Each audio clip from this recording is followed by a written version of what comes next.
Bueno, para la ponencia que preparé para esta última fecha del ciclo de ejercicios filosóficos, la titulé El ascenso transmoderno de China, una interpretación de la geopolítica contemporánea desde la crítica histórica de Enrique Dussel. Según la internacionalista María Francesca Staiano, la comprensión de la geopolítica contemporánea requiere de herramientas analíticas que superen las categorías eurocéntricas que han dominado las teorías de las relaciones internacionales. Dichas categorías, que han definido este campo disciplinar desde el siglo XVII, arraigadas en la concepción del Estado-nación westfaliano, el enfoque en el poder coercitivo y una visión intrínsecamente conflictiva de la política mundial, han demostrado ser insuficientes para interpretar y gestionar las dinámicas globales complejas que emergen desde la periferia o el sur global. Esta insuficiencia se debe fundamentalmente a un sesgo fundacional eurocéntrico, que ha limitado el horizonte epistémico y ético de la disciplina. Ante esta crisis epistémica, la crítica histórica de la modernidad, particularmente la articulada por la filosofía de la liberación de Enrique Dussel, ofrece un marco teórico para superar estos límites conceptuales. El objetivo central de esta ponencia es aplicar el aparato conceptual de la crítica dusseliana para interpretar la emergencia de nuevos actores y paradigmas geopolíticos, tomando como estudio de caso paradigmático la reemergencia de la República Popular China.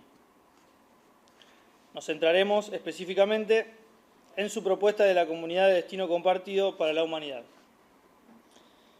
Buscaré mostrar cómo esta praxis geopolítica constituye una manifestación germinal de la transmodernidad, desafiando la hegemonía y el marco ontológico de la política occidental.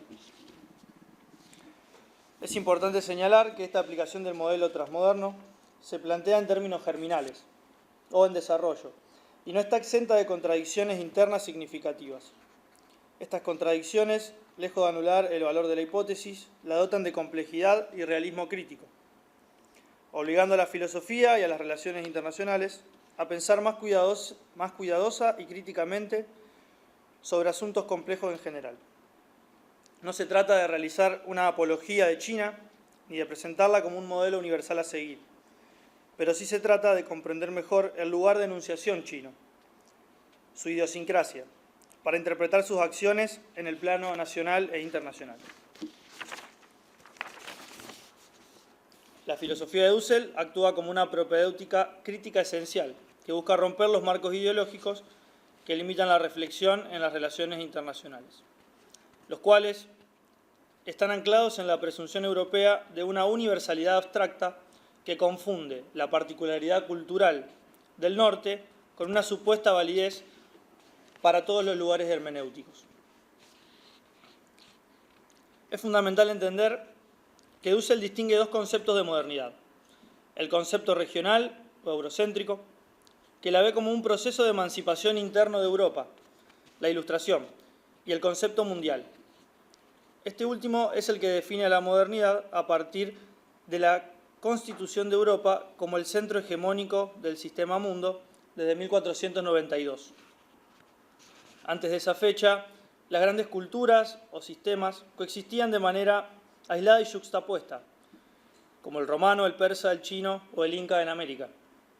Solo con la expansión colonial, iniciada por Portugal y España, el planeta se unificó empíricamente bajo una sola historia mundial, relegando a todas las culturas no europeas a la posición de periferia.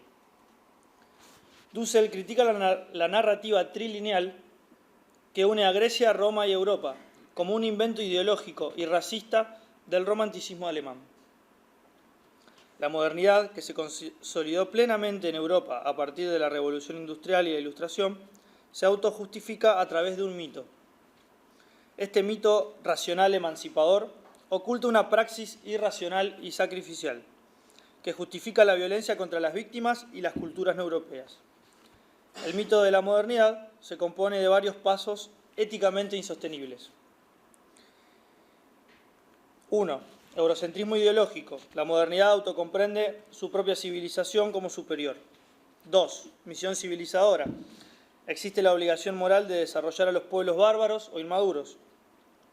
3. justificación de la violencia. Esta misión civilizadora legitima la violencia, la guerra justa colonial, para destruir los obstáculos hacia la modernización y el progreso. Y 4, atribución de culpa a la víctima. Se interpreta a las víctimas, oprimidos, excluidos, el otro, como sacrificios necesarios o se les atribuye la culpa o inmadurez culpable por oponerse al proceso civilizador.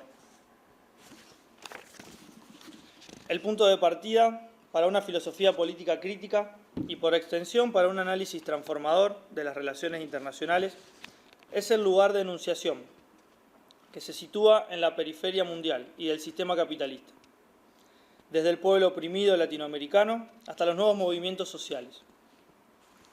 Esta perspectiva se enfoca necesariamente en las víctimas, los pobres, los excluidos y los pueblos ancestrales colonizados. Para los pensadores de la liberación, la ética es anterior a la ontología, partiendo de la afectividad humana como generadora de la relación ética con el otro. La función de la crítica dusseliana es liberadora. Busca negar la negación del mito de la modernidad y afirmar la dignidad del otro, su alteridad. Los conceptos de alteridad y exterioridad se revelan así como fundamentales. El primero es la afirmación de la dignidad del otro, la otra cultura, raza o género, mientras que el segundo es el lugar metafísico más allá del horizonte del mundo establecido, desde donde emerge el sujeto sufriente, la víctima del sistema. La crítica a la modernidad y la afirmación de la exterioridad del sur global exigen que la filosofía política mundialice sus problemas, enfrentando el horizonte de la pérdida progresiva de hegemonía mundial por parte de Estados Unidos y el surgimiento de nuevos polos de poder como Rusia, India y China. La filosofía política burguesa, enfocada en la justificación de procedimentalismos liberales o comentarios de clásicos eurocéntricos, es insuficiente para la acción liberadora de los pueblos. El giro descolonizador exige una reintroducción de la esfera material y una redefinición del concepto de poder. Dussel define lo político como el despliegue del poder político en todas sus dimensiones, niveles y sistemas. Este poder se articula en una disyunción necesaria y ambigua, la de potentia versus potestas. La potentia es el poder de la comunidad política o del pueblo, es la fuente creadora de la transformación.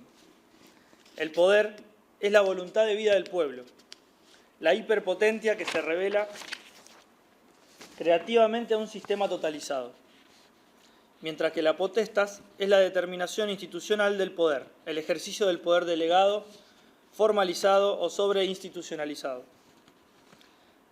La importancia de esta distinción radica en que el poder institucional, potestas, tiene el riesgo inherente de fetichizarse, volverse represivo y traicionar su fuente, la potentia. Esto sucede cuando la potestas se ejerce como dominación militar mundial o como cinismo sin principios normativos en defensa de los propios intereses de la nación dominadora. Para que la potestas sea legítima, debe ser expresión de la potencia del pueblo. La política de la liberación debe reintroducir la esfera material que ha sido marginada por la filosofía política del norte. Esta esfera material se basa en el criterio último de verdad, la vida humana. El principio material crítico positivo de la política es la exigencia de la reproducción y desarrollo de la vida de todos. Este criterio es urgente al comienzo del siglo XXI, ya que la crisis ambiental, sumada al cálculo capitalista, amenaza la supervivencia de la especie humana. El pensamiento político eurocéntrico tradicional ignora que el afuera de las naciones hegemónicas es de hecho una dentro de la humanidad. La filosofía política debe, por lo tanto, mundializar sus problemas, dirigiendo la atención a la praxis de liberación del pueblo simple, explotado, empobrecido, excluido, cuyos reclamos son materiales, ecológicos, económicos y culturales, de legitimidad democrática y de factibilidad estratégica. La superación de la modernidad no es la simple negación de esta, sino un proyecto mundial de liberación donde la modernidad y su alteridad negada se correalizan por mutua fecundidad creadora, no por pura negación u oposición. sino por incorporación desde la alteridad. La transmodernidad incluiría los momentos que nunca estuvieron incorporados a la modernidad europea, afirmando componentes esenciales de las culturas excluidas para desarrollar una nueva política futura. En este punto es clave distinguir entre transmodernidad y posmodernidad.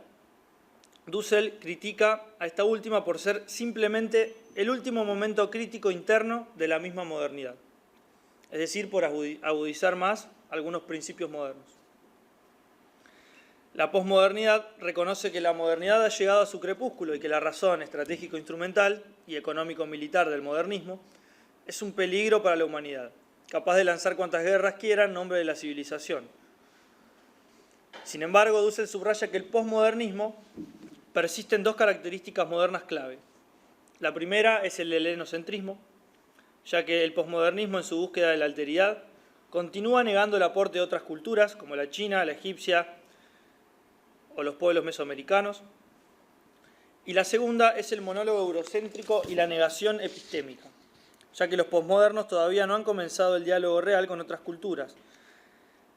Es hasta ahora un monólogo eurocéntrico, generando una jerarquía epistémica donde los conocimientos occidentales son privilegiados, mientras que los saberes no occidentales son reducidos a religión, folclore, mitos, pero nunca a teoría o conocimientos.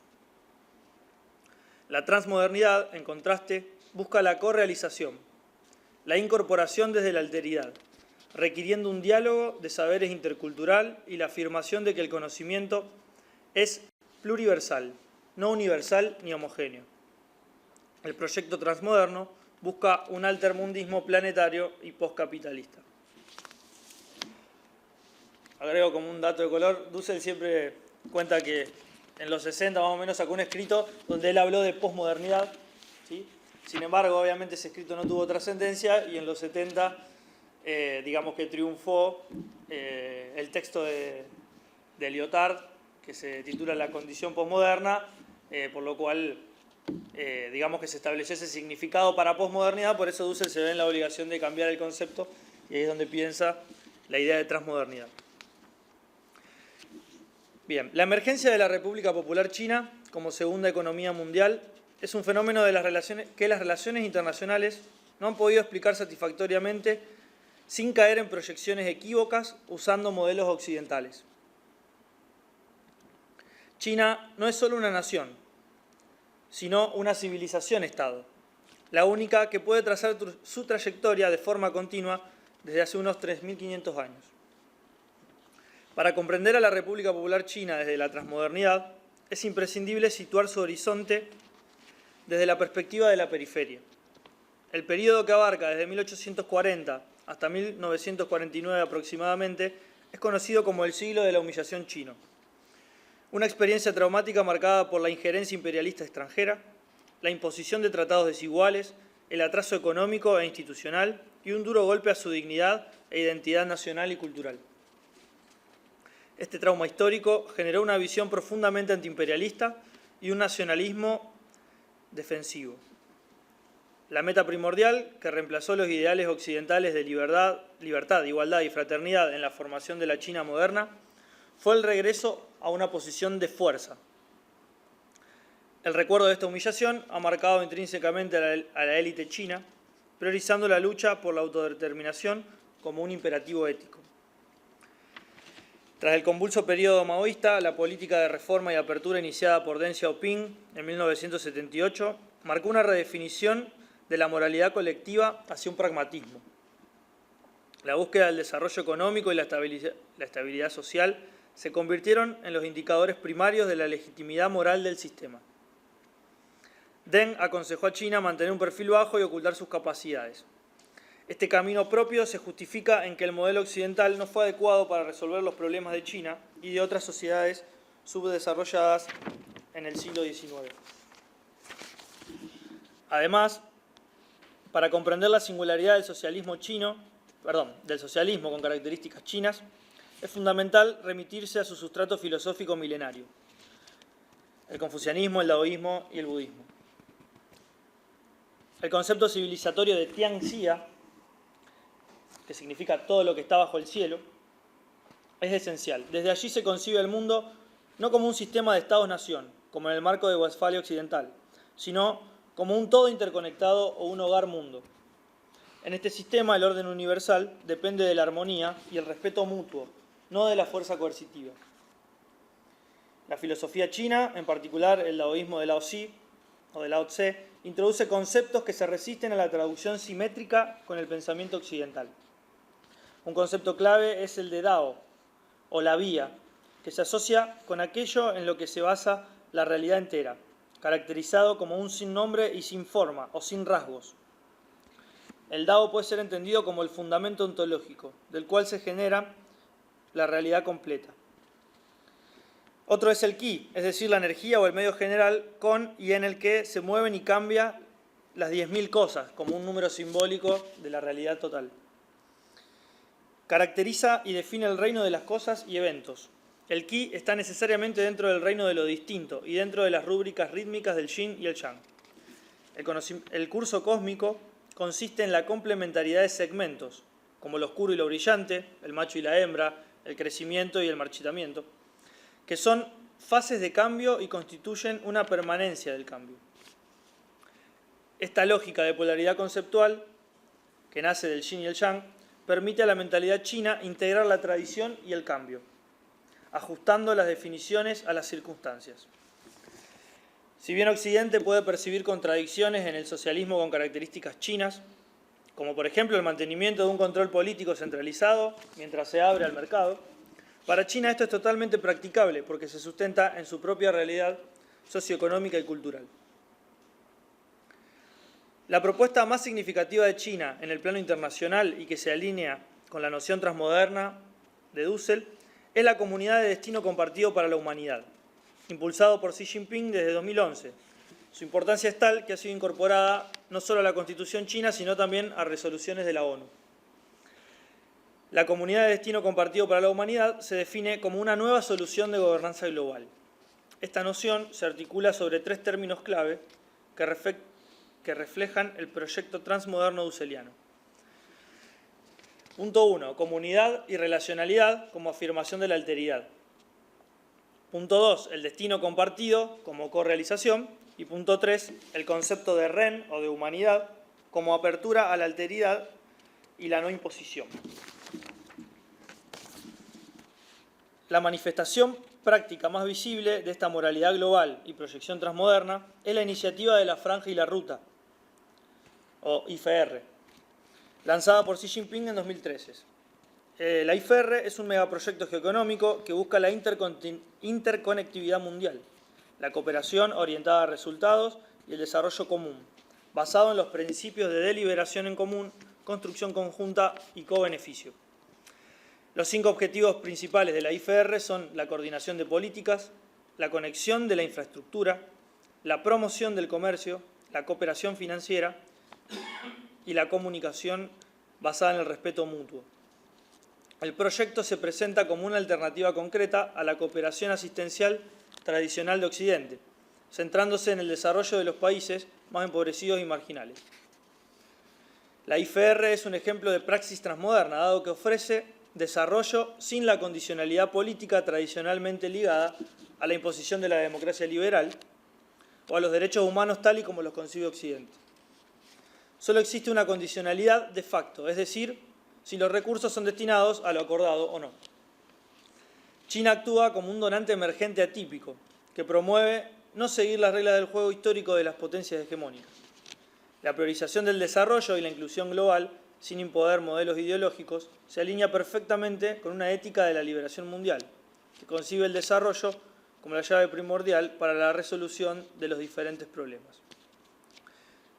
Debido a las críticas y contradicciones reales, China se ha comprometido, por ejemplo, a un desarrollo de alta calidad y una nueva ruta de la seda verde, abordando proyectos transparentes y viables, y utilizando criterios ecológicos en la construcción de infraestructura, inversión y financiamiento.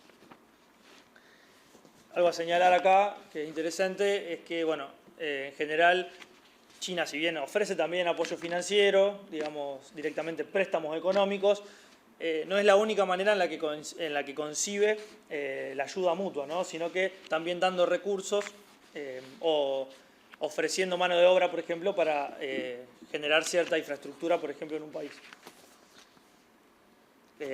Lo marco como para diferenciarlo del modelo occidental tradicional, que se basa prácticamente en el endeudamiento de los países periféricos.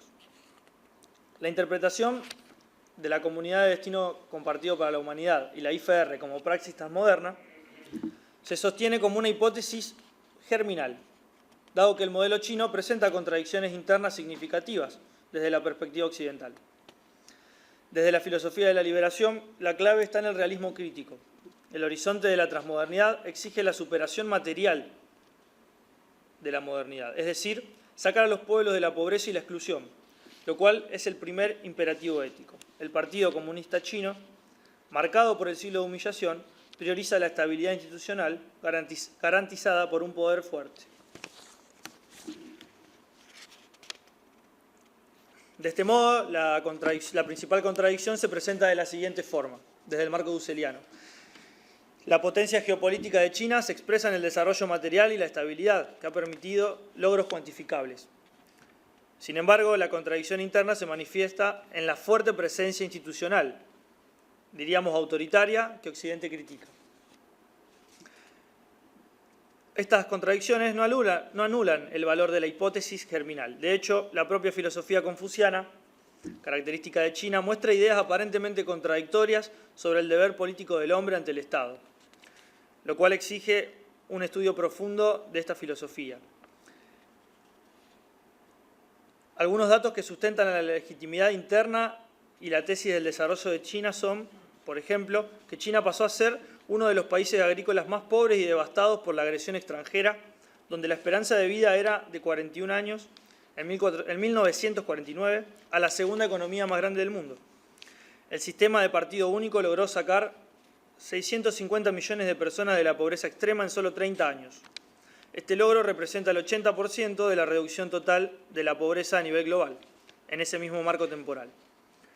La capacidad de desempeño otorga al sistema una legitimidad interna innegable, reflejada en la percepción pública.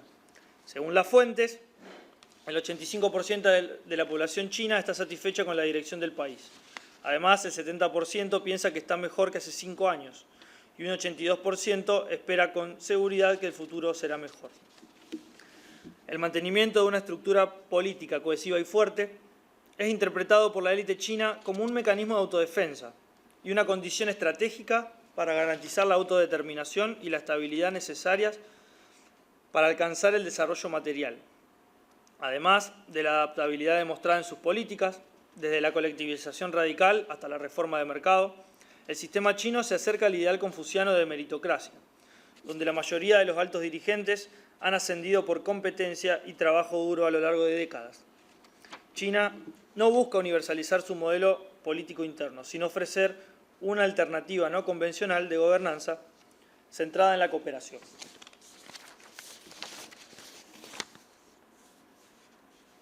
Esta es la esencia de la transmodernidad de Dussel, una correalización donde el norte y el sur, el centro y la periferia, se fecunden mutuamente. El autoritarismo o el exceso de control interno, por lo tanto, es el precio político y estratégico que el Partido Comunista Chino considera necesario pagar para garantizar la estabilidad y el desarrollo, permitiendo que China continúe su proyecto histórico de correalización global, que es, reitero, un proyecto en germen. Como conclusiones, puedo afirmar que la crisis de la hegemonía occidental y la emergencia de nuevos polos de poder exigen que las relaciones internacionales realicen un giro descolonizador, al menos interpretativo, que solo puede ser sustentado por una filosofía política crítica, que opere desde el locus enunciationis de las víctimas, es decir, desde el lugar de enunciación. La crítica dusseliana expone el mito irracional de la modernidad que justifica el sacrificio de la alteridad y propone la transmodernidad como el horizonte necesario para una correalización pluriversal. Esta filosofía aporta a las relaciones internacionales las herramientas conceptuales para distinguir entre el poder creador del pueblo, potentia, y la dominación institucional, potestas, reintroduciendo la ética de la vida y la ecología como criterio material último de verdad para la acción política. La reemergencia de China se fundamenta en un profundo nacionalismo defensivo, forjado por el trauma histórico del siglo de la humillación. En el plano internacional, la propuesta de la Comunidad de Destino Compartido para la Humanidad y la iniciativa de la Franja y la Ruta son actos concretos de transmodernidad. Estos proyectos afirman la alteridad de las culturas no occidentales, promueven un orden mundial pluriversal y buscan la correalización a través del beneficio mutuo, lo que se conoce como paradigma ganar-ganar o win-win, y la no imposición, contrastando directamente con la lógica hegemónica occidental. Finalmente, el autoritarismo del sistema chino, aunque éticamente cuestionable desde los parámetros liberales occidentales, se revela como una respuesta estratégica necesaria para preservar la estabilidad y garantizar el éxito del proyecto de superación material, es decir, sacar a la nación de la pobreza y la dependencia. Este fuerte control político es visto como la condición de posibilidad para la realización de un orden internacional más justo y racional sin universalizar su propio modelo. En esencia, la propuesta china, al actuar desde su exterioridad histórica, ofrece una vía para la correalización global. Esto demuestra que la superación de la modernidad no es solo una teoría filosófica, sino un proyecto geopolítico en curso.